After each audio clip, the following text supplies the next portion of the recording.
Hola, mis queridos amigos.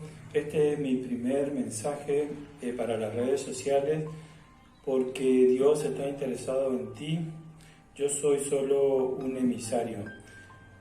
En este mensaje se relaciona con un hecho que tiene protagonista a Jesús, a un ciego y a los fariseos, de lo cual se pueden extraer principios espirituales y sobre todo voy a intentar decirte qué es lo que tienes que hacer para ser hijo de Dios y para ser salvo.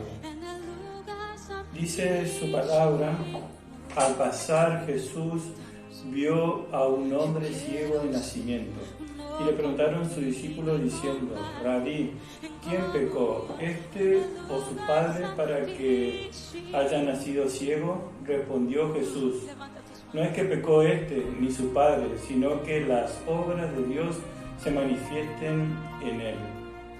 Me es necesario hacer la obra del que me envió, entre tanto que el día dura, la noche viene cuando nadie puede trabajar. Entre tanto que estoy en el mundo, luz soy del mundo. Dicho esto, escupió en tierra e hizo lodo con saliva y untó con el lodo los ojos del ciego y le dijo: ve a lavarte en el estanque de Siloé, que traducido es enviado. Fue entonces y se lavó y regresó viendo. Entonces los vecinos y los que antes habían visto que era ciego decían: ¿no es este el que se sentaba y mendigaba? Unos decían: él es, y otros: y a él se parece. Él decía: yo soy. Y le dijeron: ¿cómo te fueron abiertos los ojos? Respondió él y dijo: aquel hombre que se llama Jesús hizo todo. Me untó los ojos y me dijo: ve a Siloé y lávate. Y fui y me lavé y recibí la vista. Entonces le dijeron: ¿dónde está él? Él dijo: no sé. Llevaron ante los fariseos al que había sido ciego, y era día de reposo cuando Jesús había hecho el lodo y le había abierto los ojos. Volvieron pues a preguntarle también los fariseos cómo había recibido la vista, y les dijo: me puso lodo sobre los ojos y me lavé y veo. Entonces algunos de los fariseos decían: este hombre no procede de Dios porque no guarda el día del reposo. Otros decían: ¿cómo puede un hombre pecador hacer estas señales? Y había disensión entre ellos. Entonces volvieron a decirle al ciego: ¿qué dices tú del que te abrió los ojos? Y él le dijo que es profeta, pero los judíos no creían en él. No creían en él que había sido ciego, que había recibido la vista. Hasta que llamaron a los padres del que había recibido la vista y le preguntaron diciendo: ¿es este vuestro hijo el que vosotros decís que nació ciego? ¿Cómo pues ve ahora? Y sus padres respondieron y dijeron: sabemos que este es nuestro hijo y que nació ciego, pero cómo ve ahora no lo sabemos, o quién le ha abierto los ojos, nosotros tampoco lo sabemos. ¿Edad tiene? Preguntarle a él hablará por sí mismo. Entonces dijeron sus padres, porque tenían miedo de los judíos, por cuanto los judíos ya habían acordado que si alguno confesara que Jesús, ese es el Mesías, fuera expulsado de la sinagoga. Por eso dijeron sus padres: edad tiene? Preguntarle a él. Entonces volvieron a llamar al hombre que había sido ciego y le dijeron: da gloria a Dios, no sabemos que ese hombre es pecador. Entonces él respondió y dijo: si es pecador no lo sé, una cosa sé, habiendo sido yo ciego, ahora veo. Y volvieron a decir: ¿qué te hizo? ¿Cómo te abrió los ojos? Él le respondió: ya os he dicho, y no habéis querido oír. ¿Por qué le queréis oír otra vez? ¿Queréis también vosotros haceros sus discípulos? Y le injuriaron y dijeron: tú eres su discípulo, pero nosotros discípulos de Moisés somos. nosotros sabemos que Dios ha hablado a Moisés con respecto a ese, no sabemos de dónde sea. Respondió el hombre y dijo: pues esto es la maravilla, que vosotros no sepáis de dónde sea, y a mí me abrió los ojos. Y sabemos que Dios no oye a los pecadores, pero si alguno es temeroso de Dios y hace su voluntad, a ese oye. Desde el principio no se había oído decir que alguno abriese los ojos a uno que nació ciego. Si éste no viniera de Dios, nada podría hacer. Respondieron y dijeron: tú naciste del todo en pecado y nos enseñas a nosotros. Y le expulsaron. Oyó Jesús que lo habían expulsado y hallándole le dijo: ¿crees tú en el Hijo de Dios? Respondiendo él y dijo: ¿quién es, Señor, para que yo crea? Le has visto, y el que habla contigo, él es. Y él dijo: creo, Señor, y la adoró. Juan 9, versículo 1 al 38. En este pasaje relata un hecho donde Jesús sana a un ciego de nacimiento. Era en un día de reposo. En el día de reposo, dentro de los 10 mandamientos están que ellos tienen que no hacer cosas, trabajar en ese día.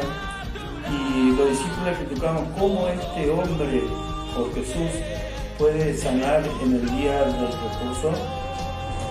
Ellos se preguntaban esa pregunta y no les importaba el beneficio que se le había dado a una persona que de nacimiento era ciego.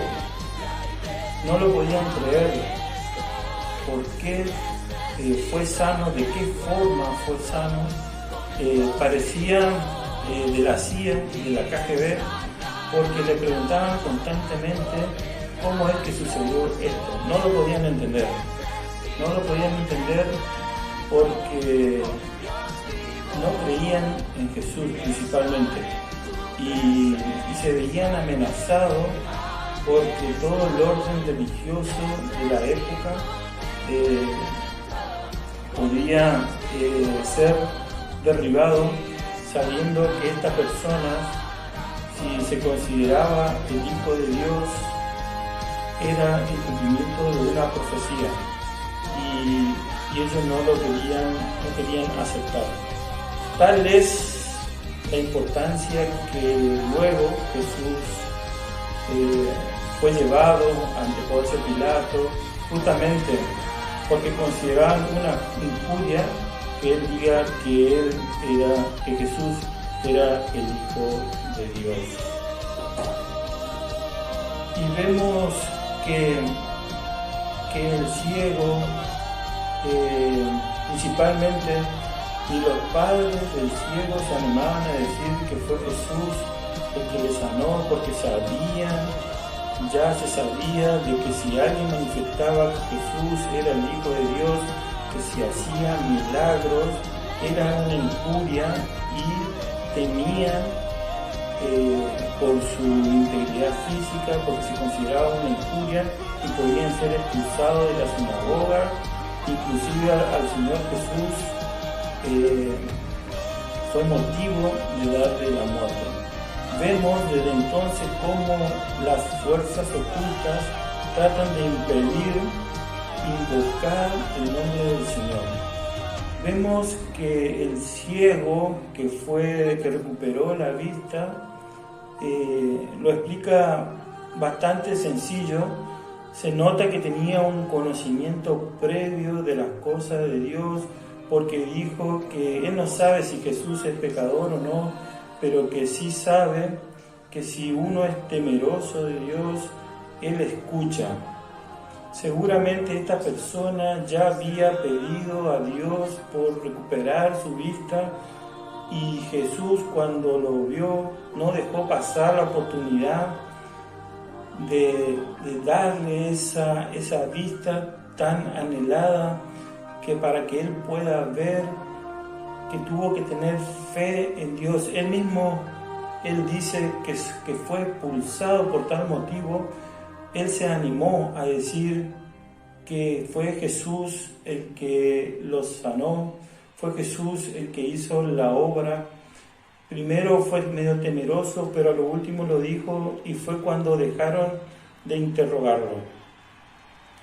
Por tal motivo, Jesús, que lo sabe todo, escuchó que lo expulsaron de la sinagoga, entonces fue inmediatamente a hablar con él y le preguntó si sabe quién es él y si creía en él, a lo cual manifestó, primero le preguntó quién era y luego le dijo: yo creo que tú eres el Hijo de Dios, que tú eres el que me sanó, que tú eres el que me salvó, porque viste mi corazón temeroso, porque tuve la capacidad de reconocer el poder de Dios y que sabía que Él podía ser sanado y ser salvo. Es muy importante porque muchas personas se encuentran enfermas y la forma de acercarse a Dios es creyendo en Él, principalmente que Él lo puede sanar. No hay que renunciar a esa posibilidad de que Dios te sane de tu enfermedad, esa enfermedad que tal vez naciste con ella, que tal vez la vida misma te generó esa enfermedad, que no fue Dios el que te puso esa enfermedad, sino que fueron las fuerzas del mal las que están para matar, destruir.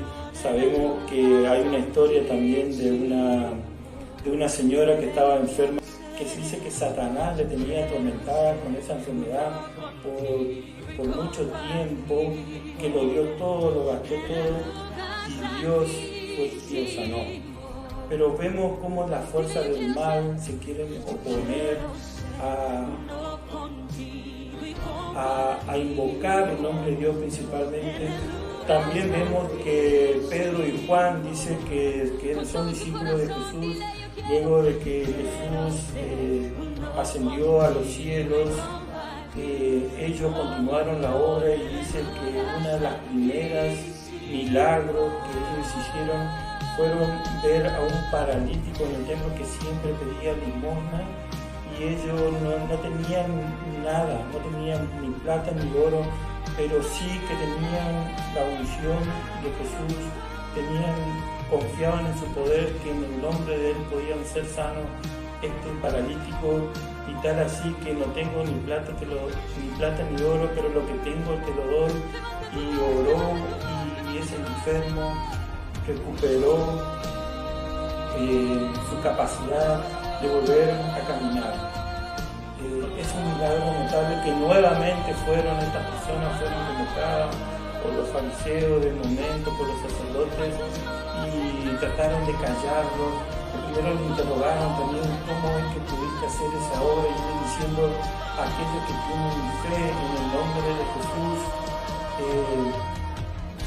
De esa forma estas personas pueden ser sanadas y pueden ser sanas.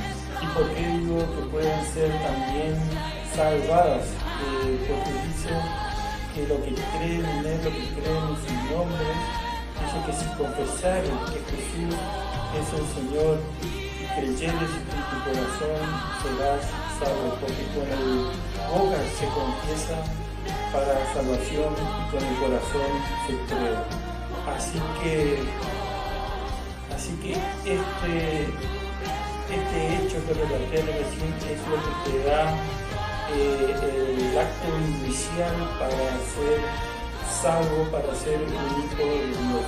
Porque también su palabra dice que a los suyos vino, a los suyos no lo recibieron, pero a los que lo recibieron, o sea, a estas personas que sí aceptaron a Jesús, a su mensaje, le dio el poder de ser hijo de Dios, y ya siendo hijo de Dios, ellos deben seguir invocando el nombre del Señor, arrepintiéndose de sus pecados, para que tengan tiempo de refrigerio a su vida.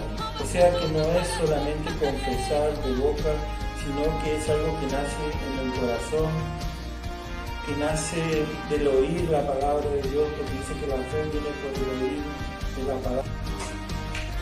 Este mensaje generará la fe que necesitas. Esa fe, aunque fuera como un grano de mostaza, podrá decirle al monte que se traslade hacia el mar y así ocurrirá, porque la fe, como dicen, mueve montañas. También la importancia del nombre de Jesús, dice su palabra en Hechos capítulo 4, 12, y en ninguno otro hay salvación, porque no hay otro nombre bajo el cielo dado a los hombres en que podamos ser salvos. Y todo lo que pidieres en oración, creyendo, lo recibirás. Así que, si prestaste atención hasta este momento, la forma de que puedas ser hijo de Dios es creyendo en Jesús, no solamente confesando que es el Señor, que Él es nuestro Dios, sino también cambiando de vida, arrepintiéndote de nuestros pecados. Y por último, quiero agregar que no renuncies a pedir a Dios por tu milagro, por esa enfermedad crónica, terminal, que pudieras llegar a tener, la cual te da un tiempo, si el milagro no ocurre, te da un tiempo para buscar de Él, para reconciliarte, para ser hijo de Dios, para creer en Él, para que puedas tener vida eterna sobre todo, y para llegar a su presencia un día y poder decir: la obra la he cumplido, he creído en tu nombre, he hecho, he buscado, he peleado la buena batalla. Sabemos que Dios es el que nos da fuerza para, dice, es el que adiestra nuestra mano para la batalla, el que da fuerza para tirar el arco de bronce. Es una palabra que dijo el rey David, que era un guerrero que batalló en muchas ocasiones con ejércitos, era un guerrero en esa época. Él dijo: yo te confesaré entre las naciones y te cantaré. Así que, hermanos, nosotros también confesamos que Jesús es el Señor y pedimos en su nombre cualquier cosa que necesitamos. Y sabemos que Él nos escucha y está predispuesto a otorgarnos. Así que este es el mensaje de parte de Dios para ti, para mí también. Así que